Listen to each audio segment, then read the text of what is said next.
pupils, welcome. I'm Sharmida Kaushik, and if you're watching this, you are the learning kind.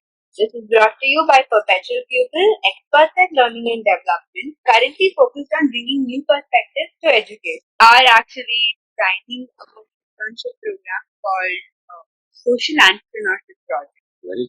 And it is a very practical, not very philosophical approach to the idea that there are over 60% of young graduates between the ages 20 to 25 who remain unemployed. Employability rates have turned out to be higher in people who have lesser education, in meaning that people who are 10th classes, 12th classes, haven't even completed their primary education, tend to have higher employability.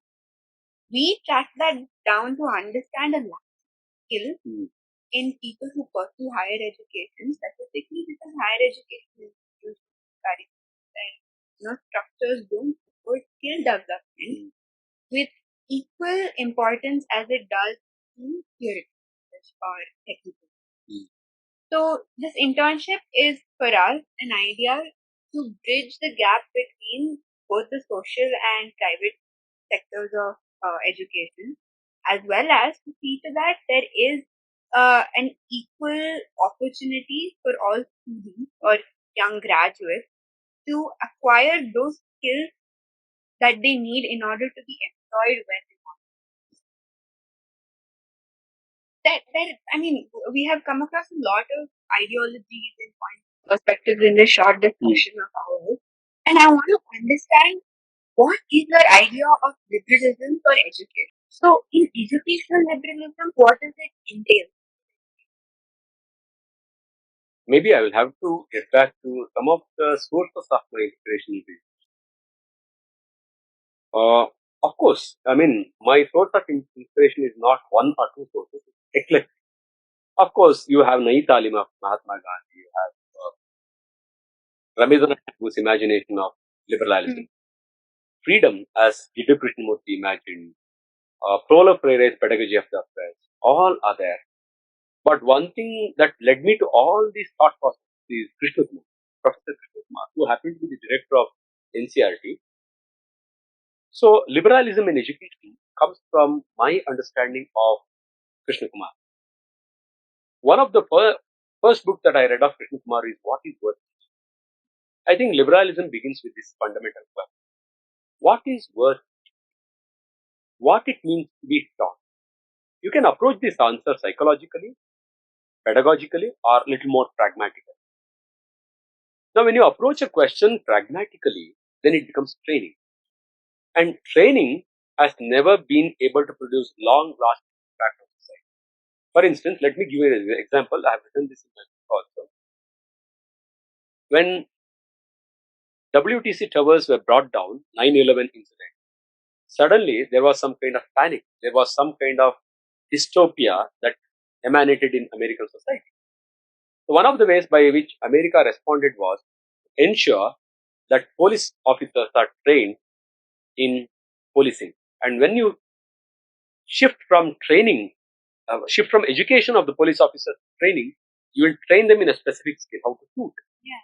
So the number of hours, I have read that somewhere in the article, probably you can cross check it, but this overall appears all right in terms of ideology, what I'm trying to teach. From approximately 1,500 hours of training and education that is required for a police officer, it was brought down to 260 hours. 260 hours, you only train them how to shoot. So you may miss the larger context in which you are operating. You are not sensitive to the society in which you are operating. All these things will happen. So pragmatism and training industry has a big problem in the sense, suppose you train people in hotel management. Of course, you can create jobs. You can get employed in this one. But if they do not have some kind of training in poetry, philosophy, yoga, or whatever that makes a human being liberal in the thinking process, that may obstruct the growth of society or actual contribution to society. So I'm going from What is Worth Teaching of Krishna Kumar to my own momentum of conversation. So can we recognize what is worth teaching pragmatically? Can we recognize it psychologically? Or can we recognize it pedagogically? Probably we have to look at all the three things, and that actually creates a liberal imagination. For instance, suppose I am teaching digestive system. How do I teach digestive system such that it brings in all the elements of life that really matter to the child studying there? Can the child be really empowered to take decisions? Will the child be able to check um, the nutritional contents of a biscuit packet or Maggie packet that the child buys? That kind of empowerment. Or, for instance, I remember teaching Nazism. It used to be, I don't know whether it is still there in CBSE grade 9. While teaching Nazism, one of the most important questions that I brought in was, why should I teach Nazism to children? I did not have an easy answer. When I went on pondering about it, I got my purpose clear for that particular chapter. The purpose was, let me make us all aware of the inherent racism that is contained in all of us.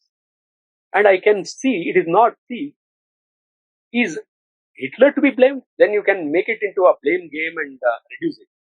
But in order to understand Nazism, the hatredness towards Jews or anti-Semitism, it's not history of 40 years. You have to go through the entire history of the millennium.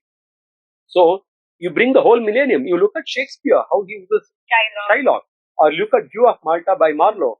Look at what Bernard Shaw, one of the leading intellectuals of Europe, what he thought about it. I brought in all these things. So you cannot blame Hitler. You have a long tradition of hatredness towards that. Not just that, let me bring you the movies like Padosan. Padosan, there is this character of Mehmood who comes out as a Madrasi, and there is a caricature there. Similarly, in another movie, Pran, I think Zanjeer or some movie, Pran, one of the villains of years, comes as a Pathan. Pathan is always stereotyped as very heroic or something like that. And similarly, in the movie Tezab, there is a Marwadi who is shown in a particular way. And these are all okay. We use the word baniya as a scolding term. All these terms are okay, but suddenly at the moment of crisis, these very terms, which appear light-heartedly like a joke, becomes mobilizable. This mobilizable element becomes available in a novel by name Kusuma Bale by Devanuru Mahadeva. Now, all these ingredients, like painting of Van Gogh, painting of Picasso, how it represented I don't know how to pronounce the word zeitgeist, how to pronounce that word. All these, the culture that existed in era resulted in Hitler. How do you bring that sensitivity when this race for livelihood issue, making livelihood a possibility, the anxiety of not being able to capture a niche market? Yes, and the anxiety of not really contributing to anything here. Yeah. I think as a college student and in my early 20s, that is one of the biggest anxieties I face, is that I made survive. Survival is not such a big deal nowadays. There is a difference between a human being and any animal for that matter. Human beings are awesome. So I understand. I hope you understand. Everything else in the world is part of nature. Human beings are also part of nature. Human beings are part of nature, but they are not given to any nature. A tiger has a predictable behavior, and it has had a predictable behavior for millennia. But human behavior can never be predictable. If I throw this cup up, it will come down. There is a predictability to the object itself. And this ability of the human being to imagine is something that is not given to any other organism or any other organism. And this is also the source of anxiety. What is anxiety? Because anxiety is but fear of something that you do not know about. Fear without an object can be properly defined as anxiety. I got this expression from the Journal of Krishnamurti School, and I have been using that term a lot. And how does anxiety suppress an individual's life, and how to come out of it? I think there's no given approach. Just like there is no tutorials that can train you in how to ride a bicycle. There is no tutorial that can teach you how to be peaceful. There is no tutorial. It is just a sense of balance that you learn, and that sense of balance is a community learning. So I think there are two things to be done. Institutions have high intensity collaboration. Except for educational institutions, I think most of the other entities and organizations that exist in the marketplace have high intensity collaboration. They outsource their security to somebody, ATM is outsourced, or something else is outsourced, something like that is happening there. Whereas the learning process is entrenched within the four walls of the college or four walls of the school or the classroom. How to bring it out? One of the things that we have done is to bring field visit and to generate field visit tradition as an important component of learning. I think your own organization has helped us in generating that kind of field visits, and that has been an immensely meaningful exercise that we have had. I have shared that with your friend Samir also on this. How meaningful that exercise had been, and such construction when you are part of an organization, when you participate in the outside world, contribute to the outside world, that is the only way you can reduce your anxiety. You unnecessarily do not allow your imagination to take over your thing. You allow your imagination to contribute to the outside world. You go outside world. One of the problems that we faced last year is how to ensure that the footpath in DVG Road, how to make that much cleaner. What could be our students study political science, they study sociology. What kind of community culture should be built there? It is not learning about community, but what kind of community association or community, how to bring that? What are the different political forces that are at play? How to operate on those political forces? When you really bring it there, you observe that a bridge has to be created between the outside world as it exists and the theory that happens in the classroom. So I think these four aspects of balance is required. One is a fantastic grounding in theory, and second is a fantastic grounding in pragmatism. How to apply that? Whether I'm pragmatic or not, should I improve my practical skills that happen through reflection and taking action all the time? So theory, pragmatism, reflection, action. When you make this cycle, that is when you have a holistic life, and only holistic life are able to reduce anxiety. In order to be able to do that, you need to build a culture of being able to go within yourself. And that is why in our department we have made it a point. So I think both for society and for individuals, I think this is a very important component that we start working on.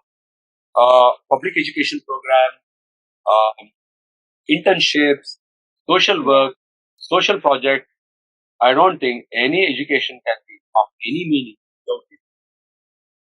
A Routledge Book of Indian Education article mentions how IIT Mumbai is able to produce extraordinary research about mobile technology, algorithms, etc. But 50 kilometers away, there is a village where grooms are not getting brides because the brides who are married into that village will have to travel 2 kilometers down a hill in order to get water and climb up kilometers up. So mockingly in this Routledge Book of Indian Education, he said, 50 kilometers away, we are not able to solve this water crisis and marriage into them. We are trying to launch satellites. It's an irony. And this rush for survival will have to be broken somewhere. I think organizations like yours, however small it is, should take it very, very seriously. And you should not doubt the work that you are doing. And just as I don't doubt the work that I am doing, you should not just doubt. I've never doubted my choice of putting you in Pune education. Yeah. I've never doubted that. I've never doubted my choice of looking at education holistically. Please do not doubt. Have the highest kind of this conversation itself is a great conversation. Okay. It's not entertainment. It's not about sensationalizing conversation. It's about really stopping somewhere and watch this video for half. Who said that I'm saying everything right? But I'm raising questions. I'm not really looking at practical solutions to problems. I'm only looking at philosophical thinking that generates solutions to the problem. And that is what, when you are really philosophical, when you know solutions will come, right? Solutions will come to reduce your anxiety. That can happen only. Social projects, internships, and outbound education. Very, very serious. I think hats off to your organization. Do more of that. I wanted to ask you, what do you think what role do you think humanity plays in the world we are? Probably I understand the intent of your question. Just as everybody has a role to play, humanity has a role to play in the world. not just humanities, but the liberal imagination. And humanities, how humanities can generate this liberal imagination. See, for instance, the crisis that we are facing. What is the solution? The flood issue that we face in Kerala recently, the whole of Wayanad, I think Wayanad, where Yeah. there was a huge Kerala, crisis in Kerala. And we are treating, there is a beautiful poem by John which goes like this. To whom does the bell toll? I may be wrong. You can check it. John Donne's poem.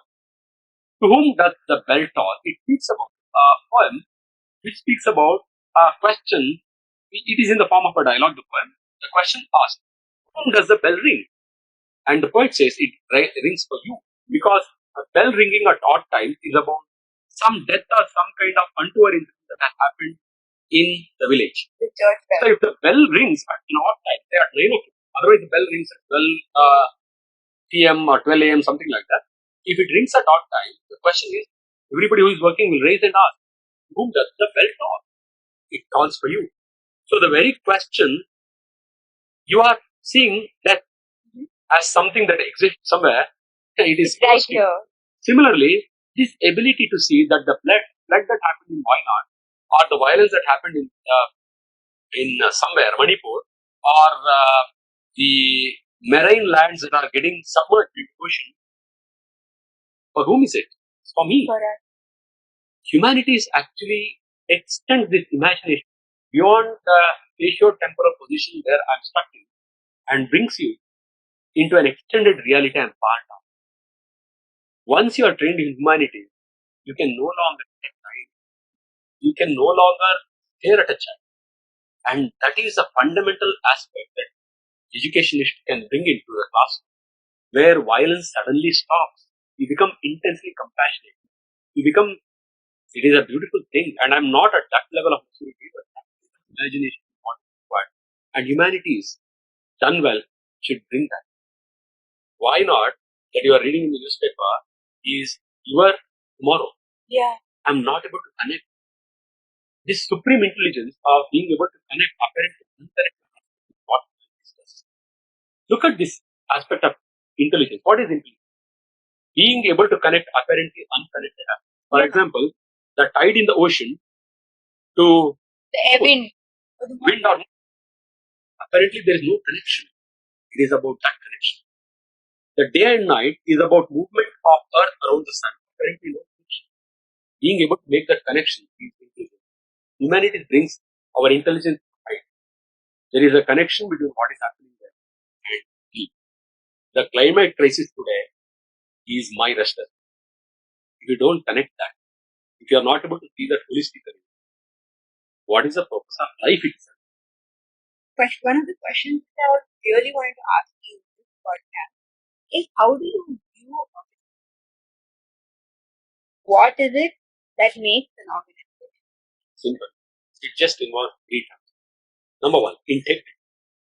Integrity is not a moral term. Integrity is about workability. Is there a connection between what you say and what you do? Even if there is no connection, are you authentically aware of it?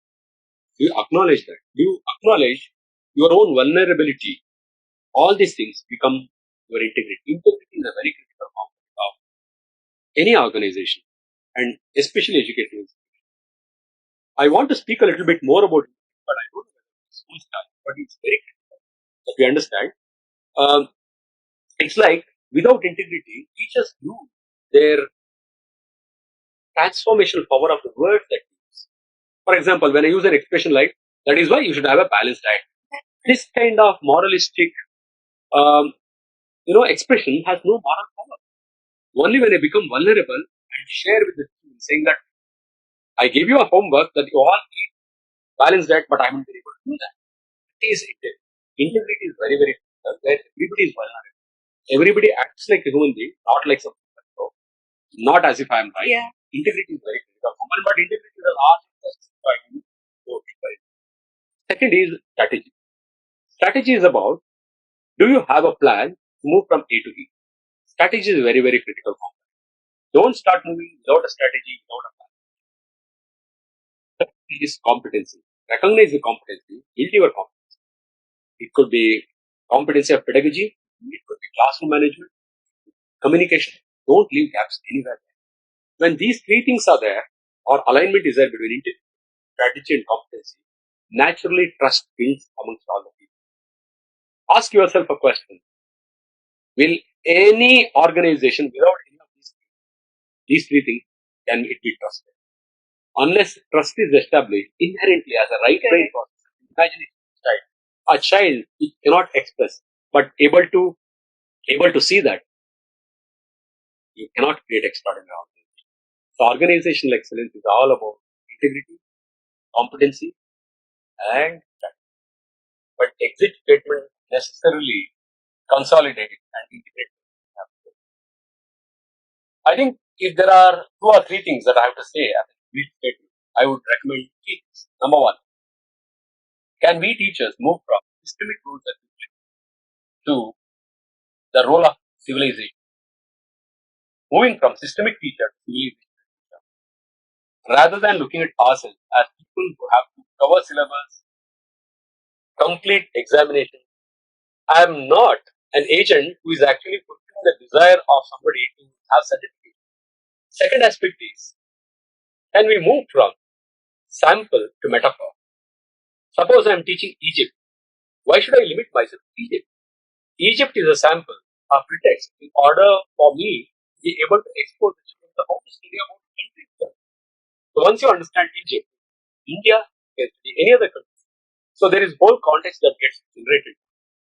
Third one, I think we may deny there is a difference, as I said during the course of the interview, between human labor and animal labor.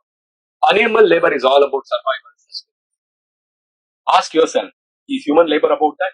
There is always a meaning associated with what we do. Human being is ontological.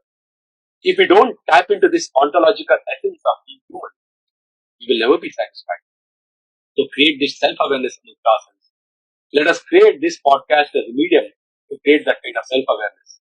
And I'm so thankful that this organization has brought me to this conversation.